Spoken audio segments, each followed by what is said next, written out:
Hello, it's Mr. Egg with lots of energy, and I'm here in Soy Diamond where I have a question. I've seen a lot of casual YouTubers over the last few weeks saying that Pattaya's dead, there's not going to be a high season, it's over. And so the question is, has there been a high season? Here, it's now January 2024, and the answer to the question is, yes, there has. It's been a great high season. So that's the end of the video this week. No, there's more, don't go away. Yes, there has been a fantastic high season for me here in my little beer bar, Le Pub on Soy Diamond. But how's it been for all the other different bars? How are the demographics of Pattaya changing? And what can we expect? Is it going to be a monster, terrible, doom-laden low season? Let's find out. Let's go on Walking Street and have a look. So I suppose we should start off by saying, what is a definition of high season? People ask me this all the time. I would say certainly, usually the first couple of weeks in December in the bars a little bit quiet. I didn't experience that this year. I actually did really well, and we got some velocity, momentum going. And high season usually starts, silly high season starts about the second or third week of December, and I think really goes to about mid-January, the end of December, and it's the time when all the bars are packed. There's loads of people over here. They're enjoying a Christmas and New Year break. Maybe their work or factories or whatever back in Europe or America are closed, and they come to Pattaya and they have a good time. So I have to say, for me speaking, it's been a really good November. December was great, and January is looking fantastic as well. And talking to a lot of business operators here in the Walking Street area, it's been the same. Numbers have been good. But of course, there are always those, like I said, casual YouTubers and people on social media that are saying that it's not the same. There are one or two problems. Let's look at beer bars to start off with. Beer bars like mine generally have a bit of a issue with trying to recruit nice looking girls and keeping them there.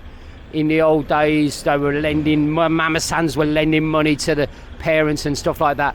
But it's not like that these days, and usually when nice looking ladies turn up at a beer bar, pretty soon they'll move on somewhere else, maybe a GoGo bar, get lazy or whatever. So the beer bars have always been a little bit low on girls. I must admit, I have to say, at the pub at the moment we're doing okay, so maybe I'm one of the exceptions.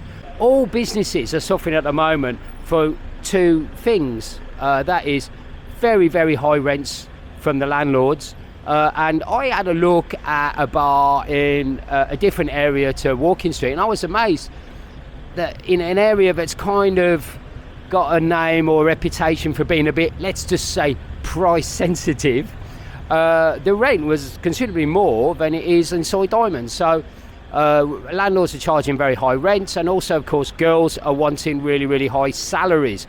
If you want a pretty girl in a bar or a go-go bar, you're going to be paying maybe 2,000 baht a night for the girl to turn up. So high salaries, high rents means that there are high prices, which puts a lot of people off. But I have to say, still, I'm looking around and talking to a lot of operators in this area, and things have been very good.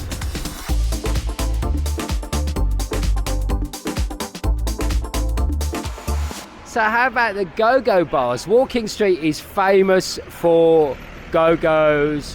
What's a go-go? If you don't know what a go-go bar is, think of kind of a strip club maybe in other places over the world, except without not one girl on stage, but maybe 20 girls at a time dancing on the stage. And when they're not dancing, they're sitting with customers and chatting. That's a go-go. And those bars have got tremendous amounts of energy. All the go-go operators I've talked to have done very well over the Christmas and New Year and in the high season. There is obviously a tendency more on Walking Street to have more customers from places like Japan, Korea, and now China. China seems to be coming up.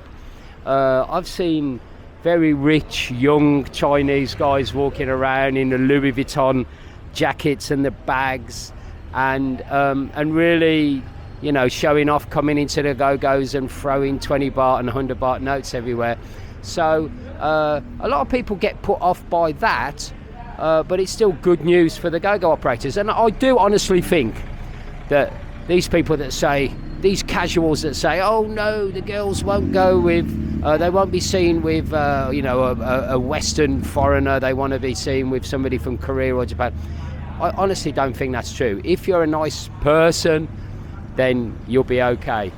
They are attracted more to personality than they are to necessarily any type of nationality. So every Go-Go operator I've talked to has been very, very positive. But what about the nightclubs? Have the nightclubs been doing okay? Let's go and take a look. One of the big things that came in at the start of December, and therefore the start of high season, was the new 4 a.m. closings, and I'm still not quite sure how that's working. Le Pub, my bar on Soy Diamond, closes at 2 a.m. I should say, but we are allowed to open until 4 because we're in an entertainment zone. Now I'm not sure if if other bars in other areas are opening any later.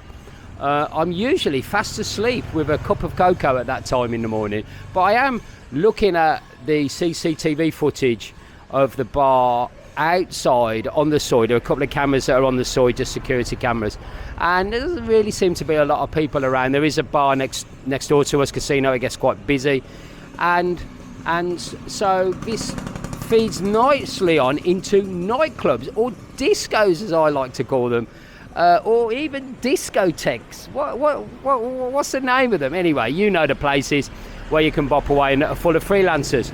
I've never run a discotheque in Thailand. I wouldn't mind having a crack at it because every single disco operator is telling me that that is where the money is. In fact, I know a guy that's got a nightclub, disco, and a go-go bar, and he says that the disco is doing considerably better. People think that it's just easy money, that there are no overheads because there's no staff. Actually wrong. There are a lot of staff. You have to kind of get a lot of staff in your discotheque to make it look busy for when people come in, because people don't like going into an empty space. So you hire staff, service staff. You probably hire far too many service staff than you actually need, because most of the time, I would say 80%, 90% of the time, you don't need the large amount of service staff you have, who kind of need to be pretty girls as well. But that 10% of the time, when you do need them, they kind of come in handy. And also, of course, it makes the place look busy. And there are discotheques that hire just regular people, just people dressed like normally, just to sit in the bar, stooges, if you like extras in a movie, to make the place look busy. So some of these discos can hire 150, 200 people. So they have big staff. And the drinks prices in there are very, very expensive. But it is the thing that seems to be, this high season, really getting bigger and bigger. I think the younger generation like to feel that they're getting a bit of an experience. And obviously going to a big nightclub that has fantastic sound, amazing projectors and smoke machines and lighting, that is world class. I have to say, any of the nightclubs you see on Soy Walking Street here, you could put them in Tokyo, New York, Los Angeles, they would look good. They are really, really top end clubs. But you know, the people like to go in there and they have this feeling that, you know, it's an experience and they're enjoying a show. They can Instagram it and they can show their friends.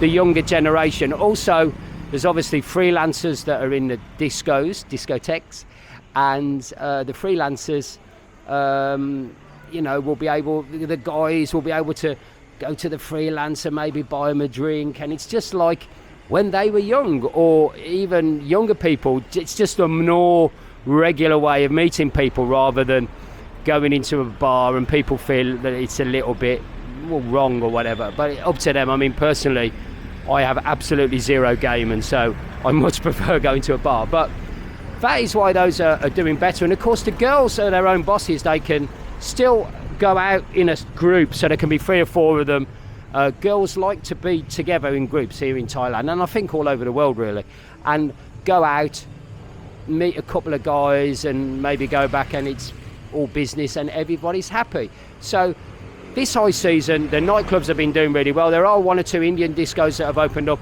on Walking Street with very, very expensive prices. So they're not cheap, and they have very, very big overheads, but they have been doing very, very good. And if I was to get a new business, I really would like to do something like a discotheque. But to be honest, I'm a bit lazy. But there you go. Discotheques. High season has been very good.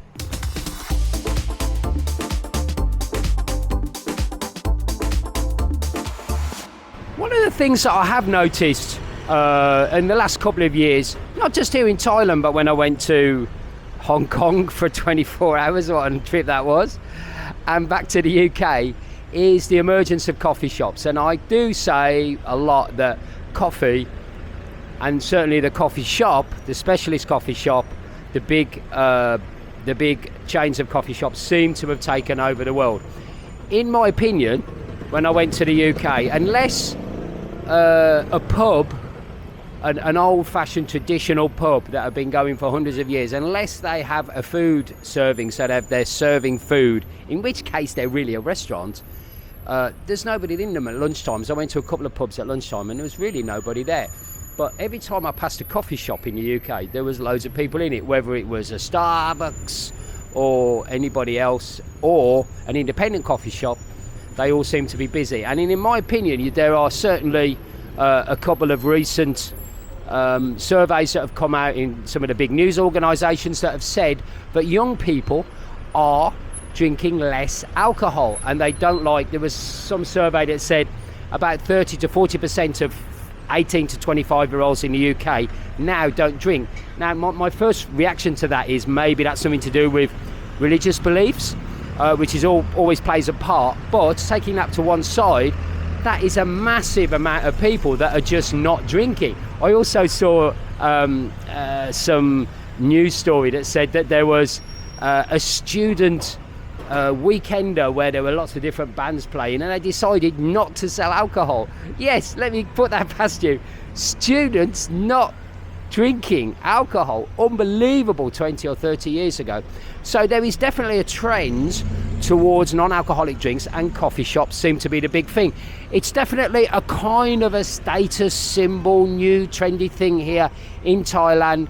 If you have a little coffee shop and you're a bit trendy and everyone goes down the coffee shop and drinks coffee, whatever. And I've seen that there are a lot here in Pattaya that are becoming more and more busy. We'll talk about the green shops in a little short while. And I certainly see a lot more customers in the coffee shops than I ever do in those, especially during the daytime, a daytime drink really, coffee. So coffee shops is one to watch out for, and certainly during this high season, I know a couple of people that have coffee shops and said they've been absolutely flat out. The person that I buy the coffee from, my new coffee, I have a new coffee experience at the pub, who roast their own beans in Bangkok, fresh, and they say they've been absolutely inundated and sometimes sold out with a coffee, trying to supply all the coffee shops. So it's a new business that's coming up, in high season we've seen a lot of coffee shops really, really packed out, especially if there's a nice view. And this one here, I'm happy to say, is one of the very few independent coffee shops on Walking Street. But if you walk down this little aisle at the back of Sensations, there's a great view there and some really nice coffee as well.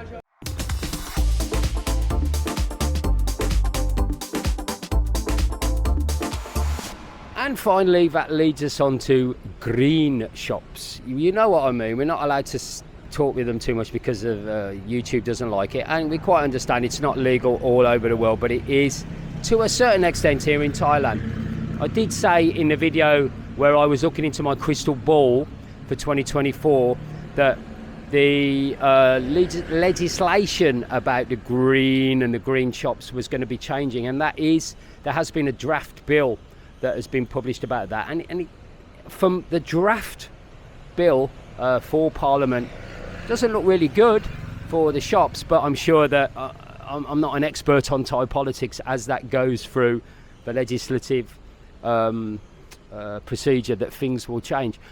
But as it looks now, there are a hell of a lot of green shops, especially on Walking Street. I've never operated a green shop, and I think everybody knows I don't really like the product that they sell, but they seem to be everywhere. So I'm just going to have to assume that they are doing well and making some sort of profit. Although every time I go past them, there doesn't seem to be too many customers in them. Now, I can only assume that they're not going for quantity but quality of customers and spending, and there's a very high markup on them. As I say, when it comes to green shops, Philip's the casual. I have no idea about it whatsoever, but they are definitely part of the nightlife scene here. Now, as I say, I'm only looking at it from somebody who's neutral and looking into the shops as somebody that's never run one of those, and I can say that there doesn't seem to be a lot of people inside them, but they must be doing well. I've just got to accept that, because they're just everywhere. Every time I seem to be talking to a friend, I say, remember that little shop that used to be, and they go, yeah, it's a green shop now. I mean, they're just everywhere. So anyway, so I don't know how the high season has been for them, and obviously high season might have different connotations for their particular product. Another couple of things about high season. First of all, quite apt really, as smoke blows over my face, people are getting more and more concerned about air quality.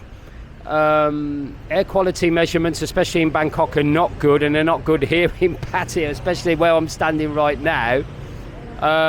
And it is a serious issue. It can be a silent killer, and it does affect people more than others. But it is something that people might be thinking of staying away from Thailand if the air quality situation isn't handled. News from the government is that the Prime Minister is treating that very seriously, and he's going to try and do something about that. So air quality might affect high season next year. And another thing, of course, is that old chestnut, the one I love talking about, which is flight prices. Now, I've just bought a flight during Songkran. I'm going to America. I was very surprised how cheap it was. And it certainly seems to be that the trend is going down. Now, I know I say to people, comment in the comments about flights, and then every single comment is, oh, I've got a really cheap flight coming out. So things are looking good on the airfare side of things. During the silly high season, the prices are never ever going to be cheap. They're always going to be expensive. But just after, say, so in February, March or whatever, or just before in November, prices seem to be settling down a little bit from the high just after the pandemic, which is good news, and that certainly might have helped to have this, like a bumper high season. So to conclude, has it been a good high season? Like I said at the beginning, yes. For me personally, and for my friends that I'm talking to, high season has been very good. But what is waiting for us in the future, we never ever know, and it's always something that a small business operator like myself is concerned about. Is the low season really going to be difficult this year, with war around the world and all sorts of things going on that might stop people from wanting to travel? So it's interesting. It will be interesting to see what happens. During the high season, I've certainly made a point of trying to invest in the bar, save a bit of money, and make sure that I've got some funds in case low season is really difficult. If you're interested in this sort of thing, then please subscribe to the channel. We also have a membership area, and in the members, which is a pay-per-view part of the channel, I do 1 or 2 videos a week where I talk about running a bar, what it's like as an actual bar operator. I can only think of 4 YouTubers off the top of my head that actually own and operate bars. I'm one of them, I'm happy to say. And these are the people that you need to come to for information about the bar scene, because we're actually in the know, and we're not the casuals, if you like. So if you want to join the membership, please press the join button, which is at the top of this video. It's from only £2 a month, and also the link is in the description of this video. From just £2 a month, you get a lot of interesting information behind the scenes about running a bar, and if you're interested in that, then please come and join us in our members. But for me, Mr. Egg, I think I'm going to have a smoked sausage. I'll see you later, folks. Take care. Bye.